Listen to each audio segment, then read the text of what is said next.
Hi, I'm Rick Astley, and I'm glad to have had a very, very small part in an amazing thing called Hey Music. Keep listening. Radio Berlin 88.8. Hey Music mit Jürgen Jürgens.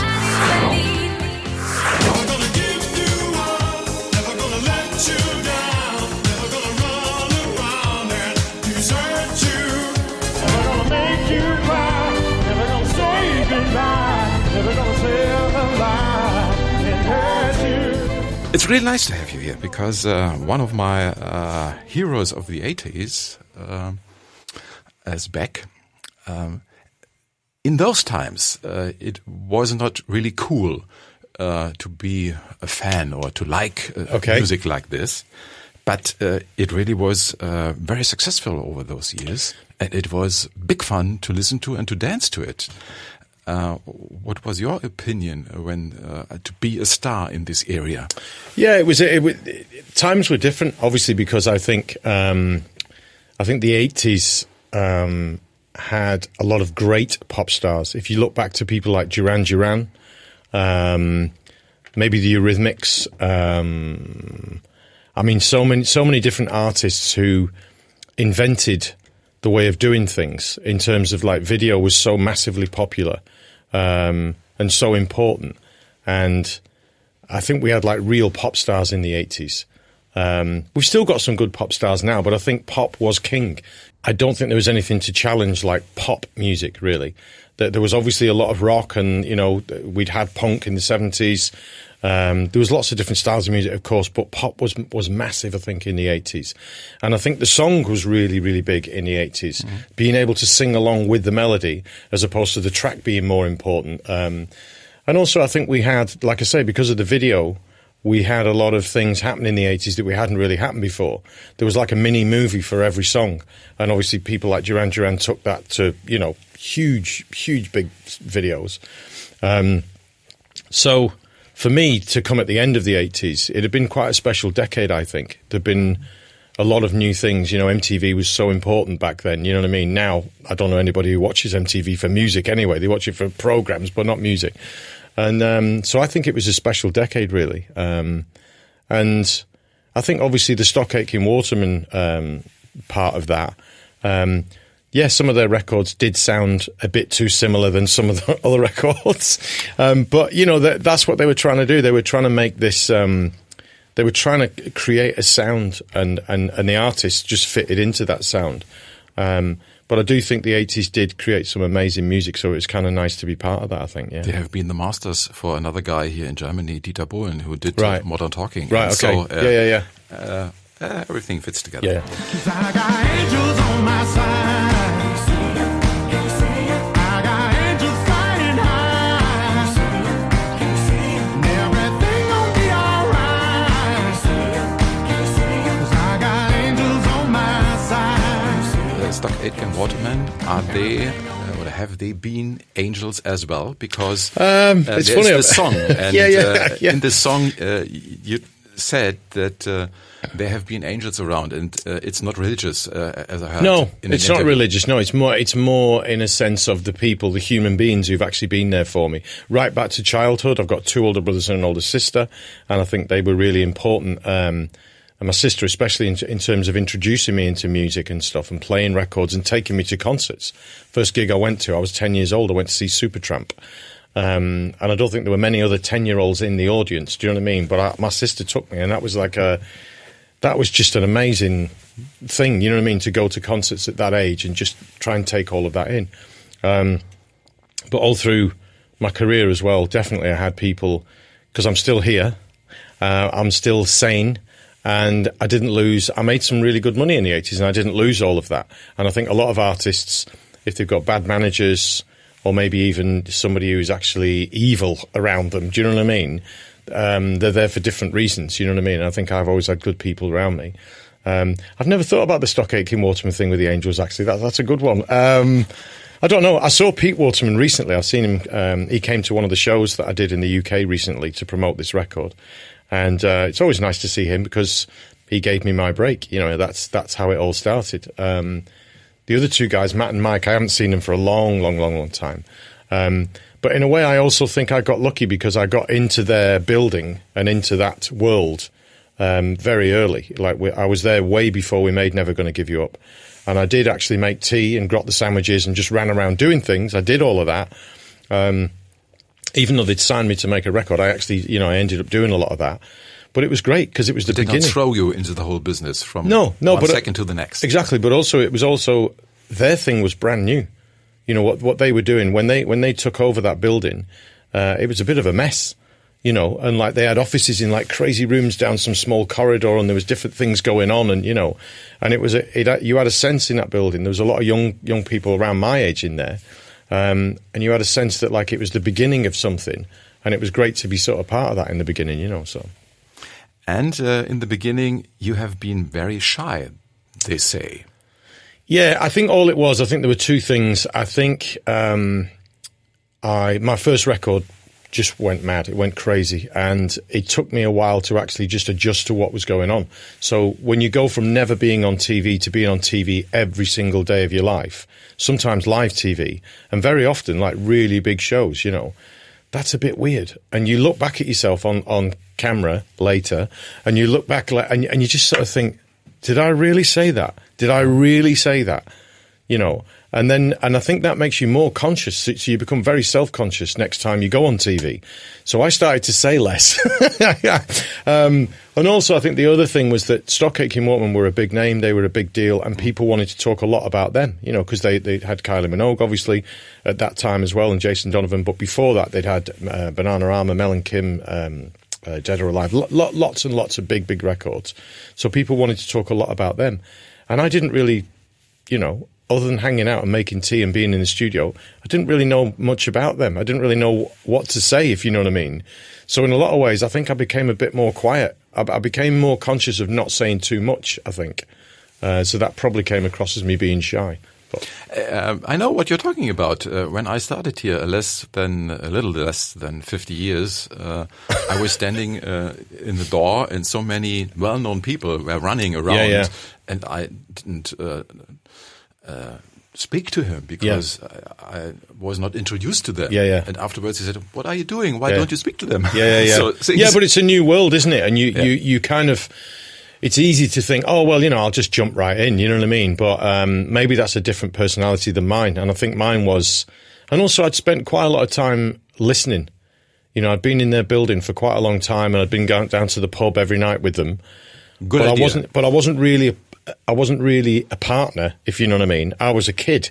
And I was, next on the conveyor belt, really, for them to some degree, I don't think they saw it as a conveyor belt, but that's how the media And so I think it was better just to kind of like just sit back and just take it all in rather than, so, yeah. And you made music long before. You had your own band, FBI. Yeah. But you've been the drummer, not the singer. Was not standing in front. So it's a little bit different. It is different. I still love playing drums today. I'm not a great drummer, but I'm pretty good timing-wise. I just don't get all the fills right sometimes. But anyway, it's a funny thing when you learn drums. I think, that's your first kind of love and that's your first instrument. Because I don't think it ever leaves you. I think if you look at all the kind of drummers who've gone on to either like, Dave Grohl from the Foo Fighters even, you look at that and he's still a drummer to me somewhere. Do you know what I mean? And obviously he still plays drums in different bands and does whatever he wants. But Phil Collins as well, who's one of my favourite drummers, he became one of the biggest artists of all time for not going near the drums, you know what I mean? For doing everything else but play the drums. But he's still one of my favourite drummers because he's such a distinctive player. He's a lefty as well. And I don't know whether that creates a different... I don't know, but it just always looks different to me. And he had obviously a very, very distinctive sound to the way that he got the sound he got from his drums. And I think it's a funny thing with drummers, really. Drummers what about Ringo? You've been a cover band and covered Beatles as well. Yeah. Well, I mean, listen, when you're kids, you do it all, don't you? You just play what you can play. Yeah. And we actually played. We played a bit of punk. We played a bit of anything that we could actually just play, And funnily enough, I'm kind of doing that again now because I have two friends and we have a little band and we do charity gigs and we only play the songs like that we learned like punk and stuff like that. And then we've kind of started now adapting it a little bit. So now we do play a bit of Foo Fighters and Kings of Leon and sort of rock of today, if you know what I mean, the Killers and stuff. But we play everything in between. Anything that we kind of liked from being kids, that you learn in your first garage band, So that is a midlife crisis, that. There's no doubt about that. I'm happy to admit that. But because it's for charity, it's fine. As long as you give the money away, you can do anything then. They'll let you off then. Keep singing, whoa, keep singing. Raise it to the heavens with my voice ringing. Keep singing, whoa, keep singing. Clap to the beat till my hands. It all started with the singing in the church, in the choir. Yeah. And till today, gospel is the thing that you like very much. And there are so many gospel-influenced songs on the new album. Sure, yeah. Obviously I didn't sing in a gospel choir, but I sang in a choir at church, yeah, for sure. And at school as well, I was always in school plays. And if we had if there was a choir going for whatever reason, I would normally be in it. And the real gospel is in the United States. Well, I think it's a funny thing because I think all soul came from that as well, and blues and R&B and everything. That's obviously where it started because that was black American music, and it came from the fields, really. That's where it came from. And there's a kind of there's a sound that kind of, for me, feels true when you hear a gospel choir sing because they believe what they're singing about, and therefore it carries a bit more weight to it. And whether that's right or wrong, or whether it's what I'm about to say, whether this is right or wrong, I kind of believe a lot of my favourite soul singers as well, because they sing with like a real desire and a real kind of like they really mean it. It's coming from there, And you can find that in every genre of music, of course. But I just think people like Al Green and Bill Withers, a lot of even their love songs and what have you. I just really felt them because they just put a lot of passion, a lot of soul into it, and that's interpreted as being real, I guess, so, yeah. And this new album, 50, as I said, there's many songs where you feel this gospel thing in it. And there is really a dance song I like very much. God Says, you just have to dance. Okay, yeah. It grooves Thank like you. hell. Thank you. Thank you. And so it came into my mind listening to the album. Is this a religious guy? No, it's something different. It's just the belief in the musical thing, this kind of gospel. And in a way, there's a different faith. Please tell me a little bit about that. Yeah, I mean, my faith is in us. It's in human beings. And I think we are the ones who've actually got the power on the planet that we live in at the end of the day. And I mean, some people obviously, have a different view to that because they have a God that they believe in. And I believe in us, really. I'm not saying there isn't any other kind of a power, possibly. I'm not saying that necessarily. I'm just saying that if we want to be good to each other and we want good things to happen on this planet, I think we've got to look at each other first before we start asking for someone else for it. There's a song called Pray With Me on the album, and I don't necessarily mean pray to a God. I'm on about really pray. I'm on about kind of wish. I'm on about hope. I'm on about have faith with me in something else. And that something else is people. And, like the Angels on My Side song, I've had those people in my life, and I've still got people in my life that care about me and look after me and do the right thing as far as I'm concerned for me, And I think that really is where we need to look to first, personally. I have no issue with people who do have a God and believe in one, but I just don't really. And the song God Says is kind of about God meeting his nemesis, about him meeting the devil. And basically the devil's upset and he calms him down by saying, just take a day off, forget about it for a day. Just dance. It's okay. Let's just have a dance. Maybe you can have a glass of wine and a beer.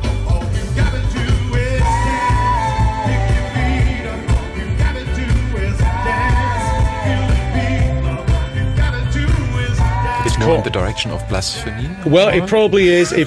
But for me, it's also kind of saying sometimes, not just with religion, but with loads of things in life, it gets way too serious.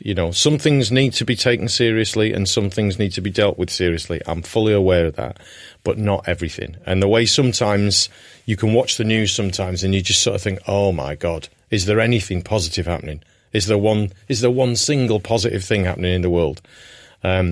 because positive news doesn't seem to grab the headlines like negative news does. You know what I mean? And sometimes some friends of mine have kind of said, maybe there already is one, but a couple of friends said, why don't we start a good news channel where it's just, you know, if you want to watch the real news, by all means, there's like 50 stations to watch, but we're just going to report the good news. You know what I mean? So some people, I think, till today think that you have been really the puppet of Stock-Aitken-Waterman. And if they look a little bit closer to what you have produced over the years, from the first CD on, there have been songs that you have written. Yeah, but I mean, I think puppet's just not a very nice way of saying it. But in truth and reality, especially on that first album, you know, everybody there, you went in, you sang, you went.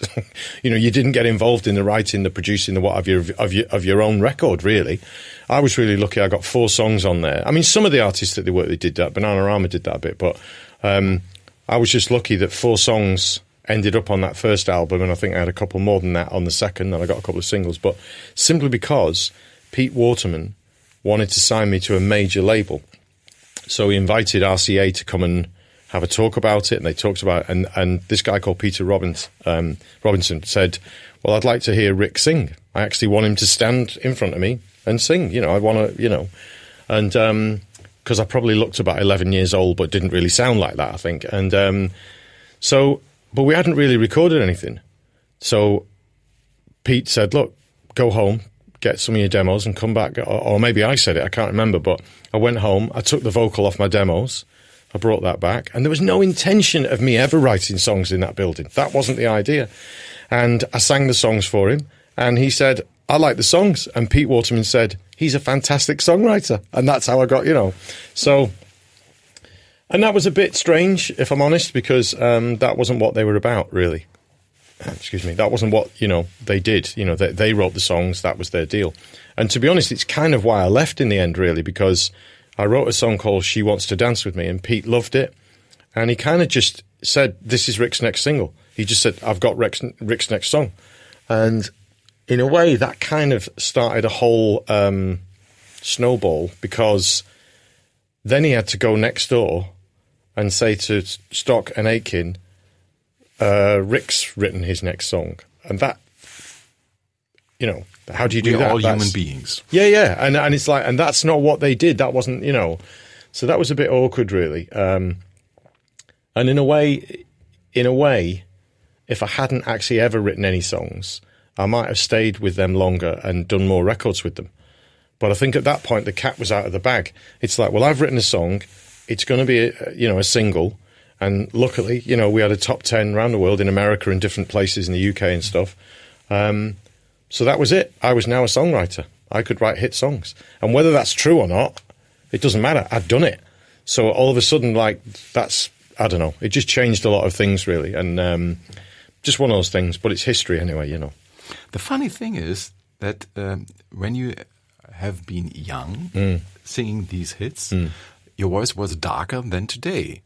It's brighter. It's sounding more normal. In those days, it was just a little bit pressing. Yeah, but that's the way they produced records, you know. And also, I think they,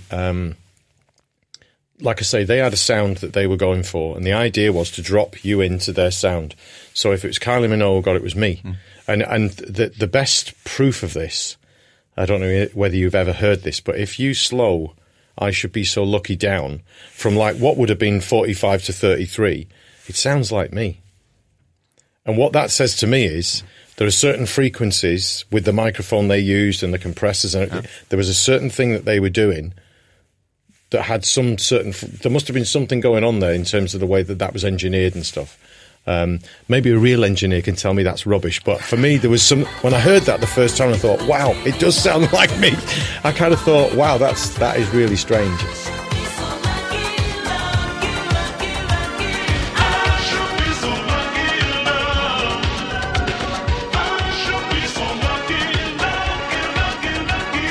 And I think they really pushed every vocalist to fit into exactly what they wanted. For them, it was like a jigsaw, and you just fitted into it, you know. And there's nothing wrong with that. That's part of the process sometimes of making a record.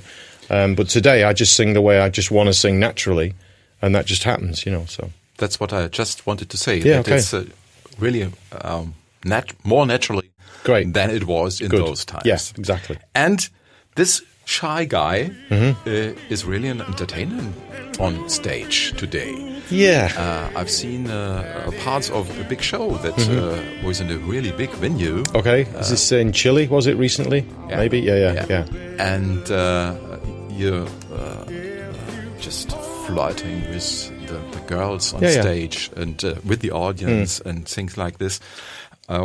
Was it something you had to learn because you have been shy? Or no, like I say, I don't really think I was shy. I mean, if you play in pubs and clubs in a band as a kid, as an 18, 17, 19-year-old, you can't be shy. You have to get in there and you have to make your presence known, We're talking about the northwest of England here, Shake your ass! Shake your ass! But I think, like I say, I just think what happened to me with that first couple of records, especially the first one, it made me kind of close up a little bit. And I don't think I ever really got to be me again.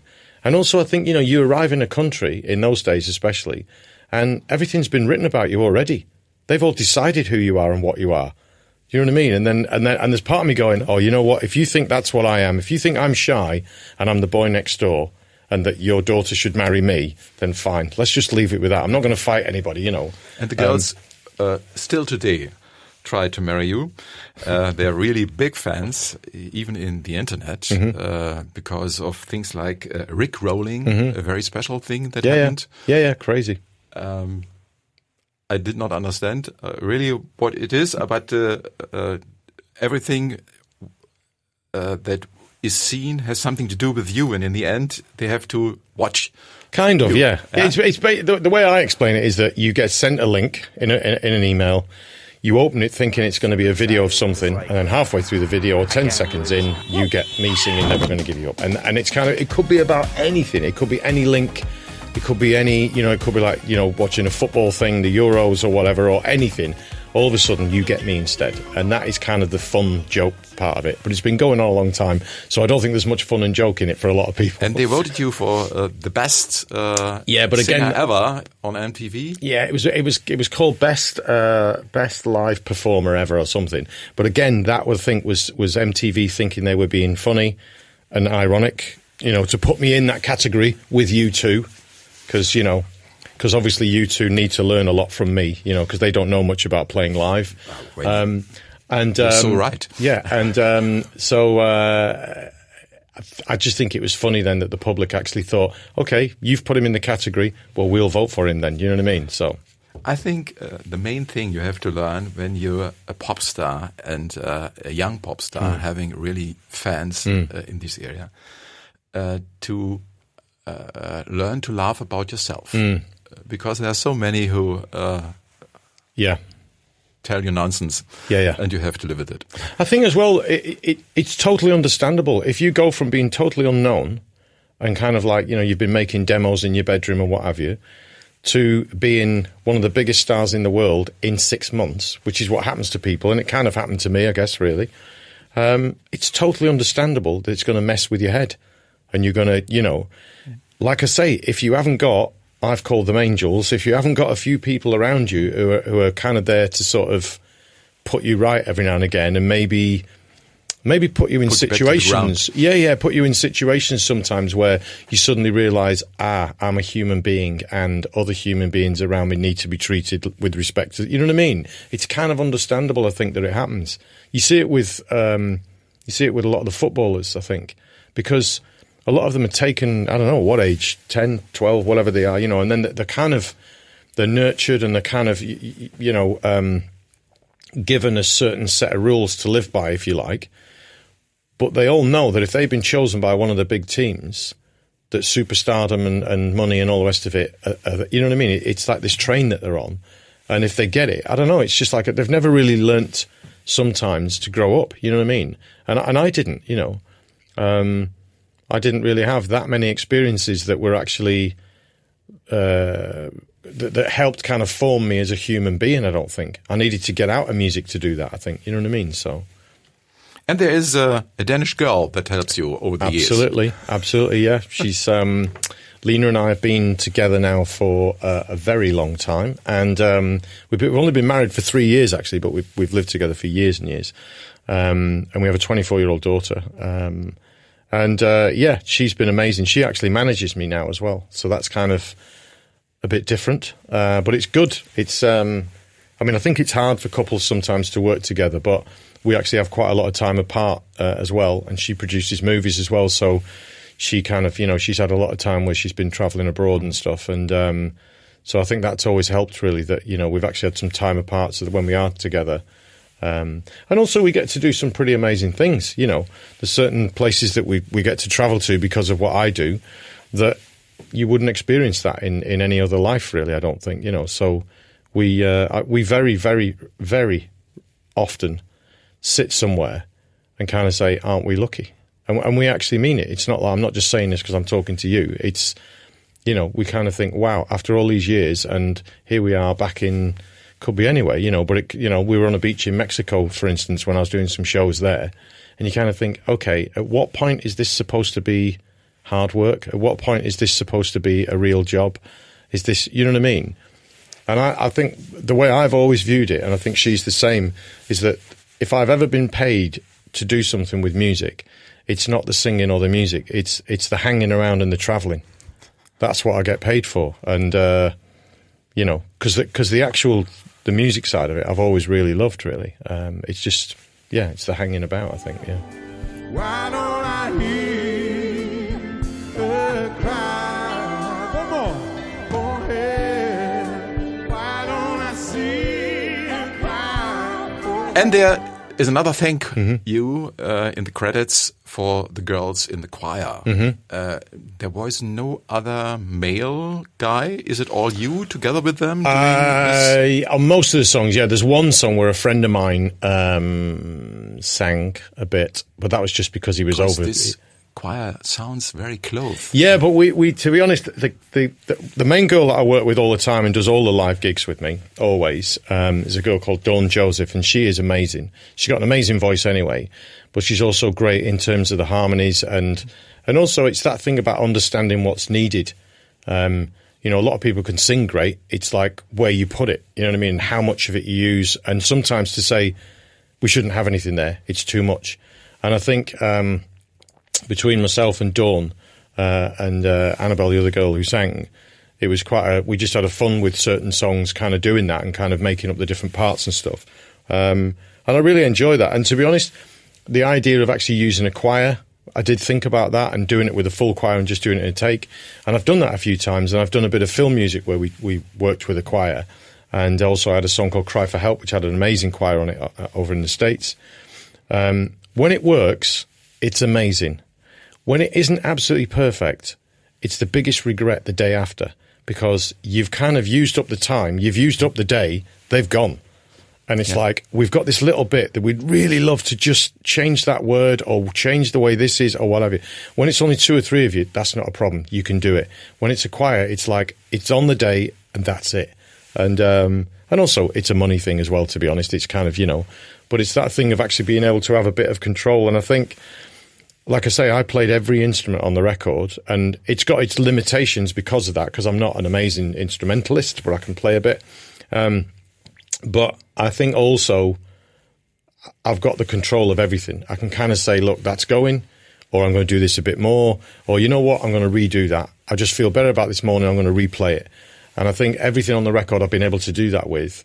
So it just felt right to be able to do that with the backing vocals and everything, really, because it's just having that control, really, and just say, well, again, that's the other thing. I think when you've got your own little studio, I'd think, right, that song's done, it's what have you. And then I'd go back like 3 weeks later because I'd be out on my bike or I'd be doing whatever, and I'd listen to it and I'd kind of think, no, I'm going to do that again.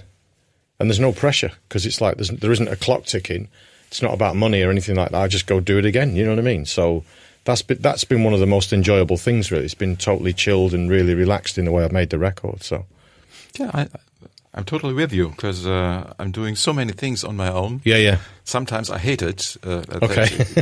Could not there be someone else? Okay. Yeah. But in the end, I like to make it on my own because there are so many mistakes possible. if there are more people. Yeah. They don't understand what you have said, or they misunderstood. Yeah, especially tell with it this. more than one time, Especially and they with do this. something totally against it. Yeah. And in the end, so. Yeah. But well, I'm glad that you see it that way, to be honest, because the amount of times that people on my side of this desk perhaps listen back or hear something or read something at some point later and you go, no, that's not what I meant. You know what I mean? Because it's easy to just, especially with translation as well, but even in the English language, it's just very easy for one word to mean this or to mean that. You know what I mean? So it's good that you're into that and pay that attention. So 50 years.